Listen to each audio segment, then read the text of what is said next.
എന്താ എന്താ എന്താ കാര്യം? എന്താ സംഭവം? ഇവിടെ പാർക്ക് ചെയ്യാൻ പാടില്ല ചോദിച്ചില്ലേ? ഇപ്പൊ ആരാ പാർക്കിന്? ആള് വരുന്നു, കേറി പോകുന്നു. അതിപ്പോ താൻ ഓണായിട്ട് കേൾക്കുന്ന എന്തിനാ? ഇവിടെ പാർക്ക് ചെയ്യാൻ പറ്റാത്തോണ്ട്. അതിന് താൻ ചൂടാവില്ലാണ്. ചൂടായി ഞാൻ പാട്ടിനൊക്കെ പോകും. അത് തന്നെ കയറാൻ പോവാ, പോകാൻ പോവാ, ഇവിടെ താമസിക്കാൻ പോവാ. അല്ലാതെ ആവശ്യമായിട്ടുള്ള വർത്താനം പറയുന്നത് കേട്ടോ. ഓണയിലും മറ്റിട്ട് ഞെക്കല്ലേ.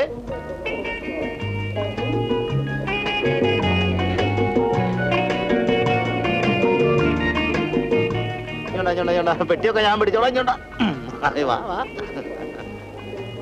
ഇന്ന് ഫ്ലൈറ്റ് ലേറ്റ് ആയില്ലേ? എത്ര നേരമായി അവിടെ കാത്തിക്കുന്നറിയാം. അവിടെ ഇരിക്കട്ടെ. അച്ഛനെവിടെ യശോട്ടി? അതൊക്കെ പറയാം. കുട്ടൻ വാ, കേറ്.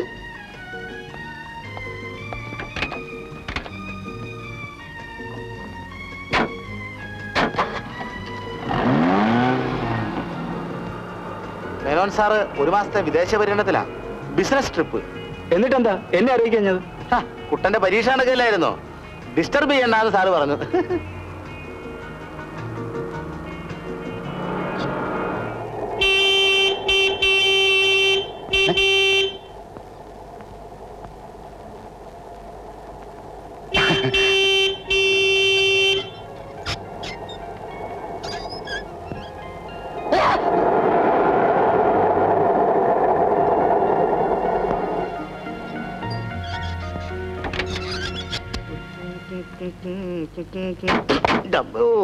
തല ഉടഞ്ഞ് മോനിങ്ങെത്തിയോ? കുഞ്ഞാളങ്ങ് കുട്ടപ്പനായല്ലോ. ഞാൻ പ്രതീക്ഷിച്ച പോലെ തന്നെ സുമുഖൻ സുന്ദരൻ. പുത്തൂര വീട്ടിൽ ജനിച്ചോരെല്ലാം ഇതുപോലെ അഴകുള്ളോരായിരുന്നു. ഇതാരാ മനസ്സിലായില്ല? പറഞ്ഞ പോലെ കുട്ടൻ കഴിഞ്ഞ പ്രാവശ്യം ഇവിടെ വന്നപ്പോ ഇവനോട് ഉണ്ടായിരുന്നില്ല. ഇവനാണ് ശിശുമകൻ, ഇവിടുത്തെ തോട്ടക്കാരൻ. അതെ, ന്യൂ ഫോറസ്റ്റ് വാച്ചർ. ഞാനിവന് ശിശു എന്ന് വിളിക്കും. പല തൊഴിലും കൈവശം ഉണ്ടെങ്കിലും ആള് നല്ലൊരു കലാകാരൻ കൂടിയാ. അത് കണ്ടപ്പോഴേ തോന്നി. ആദികൻ ബ്ലേഡ് ശിശുപതനൻ എന്ന് പറഞ്ഞാൽ എല്ലാവരും അറിയും. ആയിരക്കണക്കിന് വേദികളിൽ ജനലക്ഷങ്ങളെ രോമാഞ്ച കുഞ്ചുകത്തിൽ ആറാടിച്ച, അനീതിക്കെതിരെ ശബ്ദമുയർത്തി ഒച്ച അടഞ്ഞു പോയ, മണിന്റെ നിറവും ഗുണവുമുള്ള കവിതകൾ. കണ്ട ചെരുപ്പ് പെട്ടിയെടുത്തേടാ. നോക്കി നിൽക്കാതെ എന്താ പറയാ? പെട്ടിയെടുത്ത് വെക്കടാ, കളിക്കാതെ. എന്താ പറയാ? കുഴപ്പമൊന്നുമില്ല, തന്നെ കൊണ്ടെടുത്തു. സത്യം പറഞ്ഞാൽ നിന്നെ കൂയപ്പതി നാറി പോയി. സത്യം പറഞ്ഞാൽ ഞാൻ എത്ര പെട്ടിയെടുത്ത് ഇതാ എന്നാ പിടിച്ച തലയിലേക്ക് വെച്ചോ. ഇങ്ങോട്ടല്ല,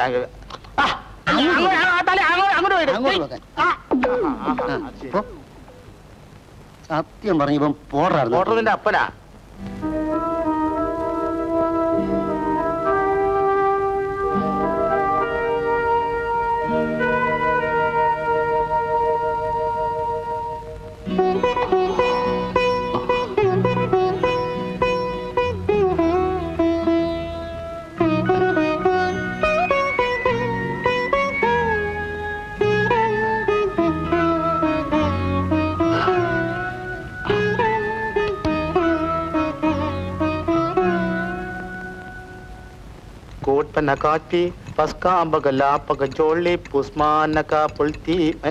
അല്ല, ഇതെന്ത് പറ്റി?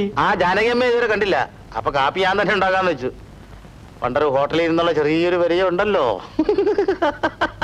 എങ്കിൽ പിന്നെ കൃഷ്ണൻകുട്ടിയുടെ കാപ്പി ഒന്ന് പരീക്ഷിച്ചോളാം. പരീക്ഷിക്കാനൊന്നുമില്ല, എന്റെ കാപ്പി കൃഷ്ണൻ കാപ്പി ആയിരിക്കും.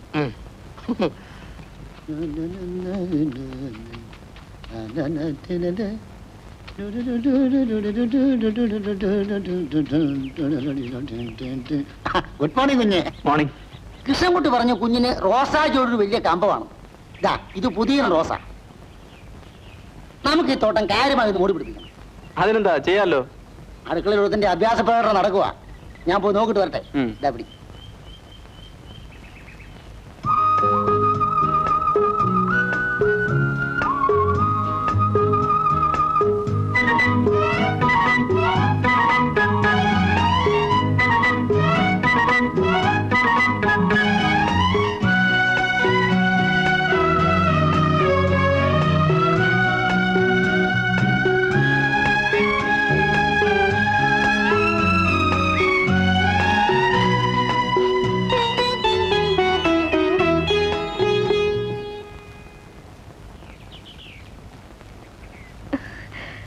ക്ഷമിക്കണം. എന്തോ ക്ഷമിക്കാൻ? കല്ലെടുത്തെറിഞ്ഞിട്ട് ക്ഷമിക്കണമെന്നോ? ഞാൻ വിചാരിച്ചു ശശിചേട്ടനാണെന്ന്. ആണെങ്കിൽ എന്താ കല്ലെടുത്തെറിയോ? അറിയാതെ പെൺകുട്ടികളായാൽ കുറച്ച് അടക്കം ഒതുക്കമൊക്കെ വേണം. ഒരബദ്ധം പറ്റിപ്പോയി. പുതിയ തോട്ടക്കാരനാണെന്ന് അറിഞ്ഞിരുന്നെങ്കിൽ ഞാൻ ഈ സ്വാതന്ത്ര്യം കാണിക്കില്ലായിരുന്നു.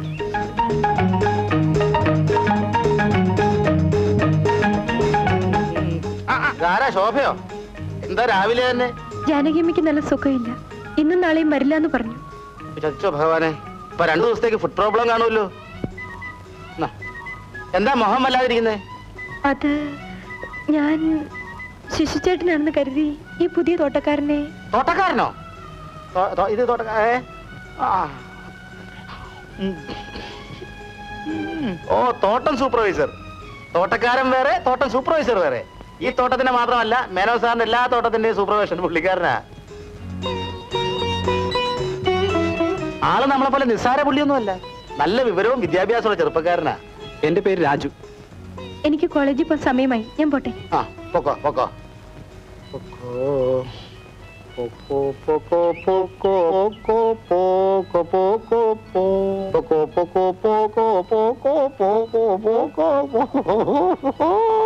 ഇന്ന് ഇച്ചിരി കുറവുണ്ട്. എന്തായാലും നാളെ രാവിലെ ഞാൻ അങ്ങ് എത്തിയേക്കാം. നല്ല സുഖമുണ്ടെന്ന് തോന്നുമ്പോ മാത്രം വന്നാ മതി. അവിടെ എന്റെ കാര്യമൊക്കെ അവർ ഭംഗിയായി നോക്കുന്നുണ്ട്. ആ, എന്നാ ഇറങ്ങട്ടെ. ശരി കുഞ്ഞെ.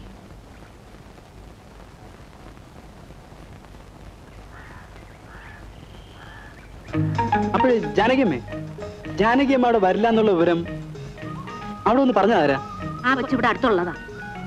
ഇവിടെ അടുത്തെന്ന് പറഞ്ഞാൽ ആ കാണുന്ന വഴിയെ വലത്തോട്ട് പോകുമ്പം 2ാമത്തെ വീടാ. എന്താ കുഞ്ഞെ കാര്യം? ഒന്നുമില്ല.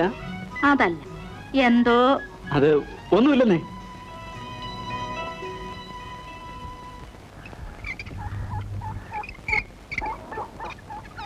രാജു, എന്താ ഇവിടെ?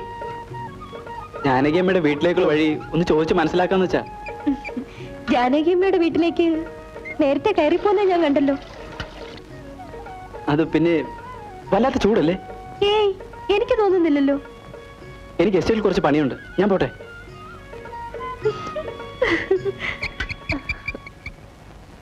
അപ്പോഴേ കൃഷ്ണകുട്ടി, ഈ പ്രേമം എന്ന് പറഞ്ഞാൽ എന്താ? അയ്യേ, അത് കുട്ടൻ അറിഞ്ഞൂടെ? ഇല്ല. മോശം മോശം. ജനറൽ നോളജിന്റെ കാര്യത്തിൽ കുട്ടൻ എത്ര മോശമാണെന്ന് ഞാൻ വിചാരിച്ചില്ല കേട്ടോ. ഡോണ്ട് വറി, ഞാൻ പറഞ്ഞുതരാം. എന്നാ ഒന്ന് പറഞ്ഞാട്ടെ. അതായത് ഈ പ്രേമം പ്രേമം എന്ന് പറഞ്ഞാലുണ്ടല്ലോ, പ്രേമം പ്രേമം എന്ന് പറഞ്ഞാൽ അതിൻ്റെതായിട്ടുള്ള ചില ഈ പ്രേമം പ്രേമം എന്ന് പറഞ്ഞാൽ അത് പറഞ്ഞാൽ മനസ്സിലാക്കാൻ ബുദ്ധിമുട്ടാ. ഇതാണോ വലിയ കാര്യമായി പറഞ്ഞുകൊടുക്കുന്നത്? Please wait. പ്രേമത്തിന്റെ ലക്ഷണങ്ങൾ ഞാൻ പറഞ്ഞുതരാം. അതായത് നമ്മൾ പ്രേമിക്കുന്ന പെൺകുട്ടിയെ പറ്റി എപ്പോഴും ചിന്തിച്ചുകൊണ്ടിരിക്കും. അവളുടെ സാമീപ്യം ഇങ്ങനെ എപ്പോഴും ഇങ്ങനെ ആഗ്രഹിച്ചുകൊണ്ടിരിക്കും. എങ്ങനെയെങ്കിലും അവളെ സ്വന്തമാക്കാനുള്ള ഒരു ആഗ്രഹം. കേക്കട്ടെ. ഇത്രയൊക്കെ ഉള്ളൂ സംഭവം. ഒരു കാര്യം ചോദിച്ചാ കൃഷ്ണകുട്ടി സത്യം പറയോ? അതെ, സത്യം പറയാം, സത്യം പറയാം. എന്റെ അമ്മയാണ് സത്യം, എന്റെ അച്ഛനാണ് സത്യം. ഞാൻ സത്യം പറയും. കൃഷ്ണകുട്ടി ആരെങ്കിലും പ്രേമിച്ചിട്ടുണ്ടോ? പോകട്ടോ. അല്ല, ഉണ്ടോന്നാ ചോദിച്ചത്.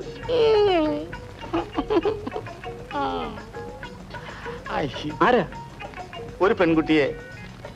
അതാരാ? അപ്പുറത്തെ വീട്ടിലെയാ. പേര് തിലോത്തമ. ഞാൻ തിലൂന്ന് വിളിക്കും. ഞങ്ങൾ ഇതുവരെ അറിഞ്ഞില്ലല്ലോ. എന്ന് പറഞ്ഞാ അത് ആർക്കും അറിയില്ല, തിലൂല് പോലും. ആ പിന്നെ ഞങ്ങളുടെ ബന്ധം വളരാതിരിക്കുന്നുള്ള പ്രധാന കാരണം അവളുടെ തന്തയാ, ദുർഗാദാസ്. അത് കഷ്ടമാണല്ലോ. പിന്നെ അയാൾക്ക് വേറെ കുഴപ്പം കൂടിയുണ്ട്. നമ്മുടെ ഈ ഡിറ്റക്റ്റീവ് നോവലുണ്ട്, അത് വായിച്ച് വായിച്ച് വായിച്ച് അയാൾക്ക് അരവട്ടായി പോയി. എന്റെ ദൈവമേ, അയാൾക്ക് മുഴുവട്ടാക്കി തരണമേ. മോളെ തിലോത്തമേ,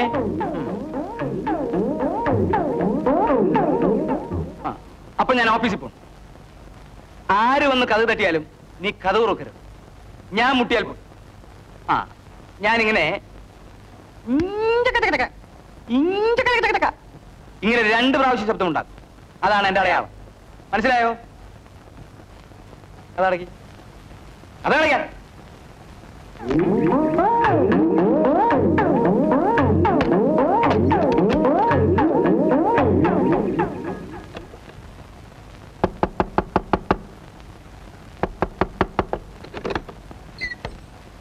എന്താ അച്ഛാ? ഞാൻ പറഞ്ഞില്ലേ കഥകിൽ തട്ടിയ തുറക്കരുതെന്ന്. ഞാൻ വിചാരിച്ചു. അങ്ങനെയൊന്നും വിചാരിക്കണ്ട. ഞാൻ പറഞ്ഞില്ലേ ചക്ക ചക്ക ചക്ക ചക്ക ചക്ക ചക്ക. അപ്പൊ തുറക്ക, ഇപ്പൊ അടയ്ക്ക.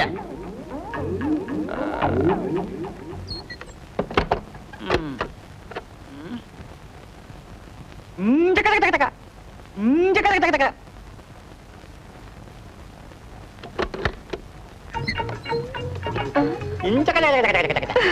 ദുർഗാ സാറുണ്ടോ?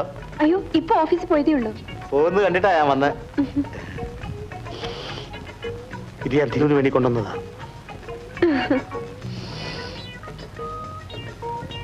എന്തൊക്കെയുണ്ട് വിശേഷങ്ങൾ? ഒന്നുമില്ല. എങ്കിൽ ഞാൻ പോട്ടെ. ആ തിരു, ഒരു കാര്യം പറയാൻ കൂടി ഞാൻ വന്നത്. അതായത് ഇന്നാളെ ഞങ്ങൾ ഷട്ടിൽ കളിച്ചോണ്ടിരിക്കുമ്പോ ഷട്ടിൽ മതിലിന്റെ പുറത്ത് വന്ന് വീണു. അതെടുക്കാനായി ശിശു മതിലിൽ കയറിയപ്പോ അവനെ ഷോക്ക് അടിച്ചു. ഇപ്പൊ അവൻ ആശുപത്രിയില്ല. അയ്യോ. പിന്നീട് അറിഞ്ഞ തിലുവിന്റെ അച്ഛനാ മതിലിൽ കൂടെ കറണ്ട് പാസ് ചെയ്യിപ്പിച്ചതെന്ന്. തിലുവിനെ കരുതിയാ ഞങ്ങളൊന്നും ചെയ്യാത്തത്. അതുകൊണ്ട് പുള്ളിക്കാരോട് സൂക്ഷിച്ചിരിക്കാൻ പറയണം. അപ്പൊ ഞാൻ പോട്ടെ. അയ്യോ.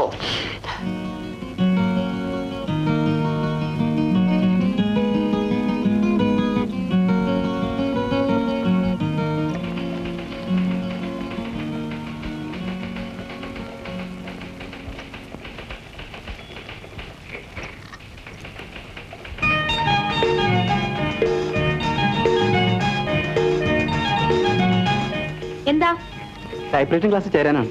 ആ,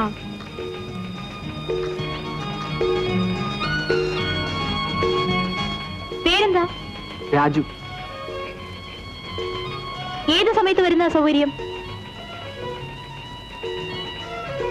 പിന്നെ ഈ സമയത്ത് വരുന്ന എനിക്ക് സൗകര്യം. അയ്യോ, ഈ ബാച്ചിൽ സീറ്റ് ഒഴിവില്ലല്ലോ. ദാ കണ്ടില്ലേ, വൈകുന്നേരം 5 മണിക്കുള്ള ബാച്ചിൽ സീറ്റ് ഒഴിവുണ്ട്. എനിക്കൊരു ചെറിയ ജോലിയുണ്ട്. ഈ ബാച്ചിൽ അഡ്മിഷൻ കിട്ടിയാൽ എനിക്ക് ജോലിയും ക്ലാസ് ഒരുമിച്ച് കൊണ്ടുപോകാൻ പറ്റും. എന്താ ചെയ്യാ? 5 മണിക്കുള്ള ബാച്ചിലെ സീറ്റ് ഒഴിവുള്ളൂ. അത് മാത്രമല്ല, വൈകുന്നേരത്തെ വെയിൽ കൊണ്ടാൽ എനിക്ക് തലവേദനയും കുളിരും വരും. ഈവനിങ് അലർജി എന്ന് പറയുന്ന ഒരുതരം പുതിയ അസുഖമാണ്. എങ്കിലൊരു കാര്യം ചെയ്യാം. ശോഭ ലോവർ പാസ്സായതല്ലേ? നാളെ മുതൽ സീനിയേഴ്സിന്റെ കൂടെ 5 മണിക്കുള്ള ക്ലാസ്സിൽ വന്നാൽ മതി. ശരി ടീച്ചർ. രാജു, നാളെ മുതൽ ഈ സമയത്ത് വന്നോളൂ.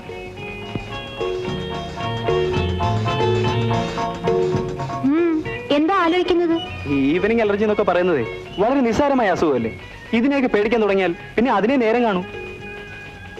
അതുകൊണ്ട് ഞാനും 5 മണിക്കുള്ള ക്ലാസ്സിൽ വരാം.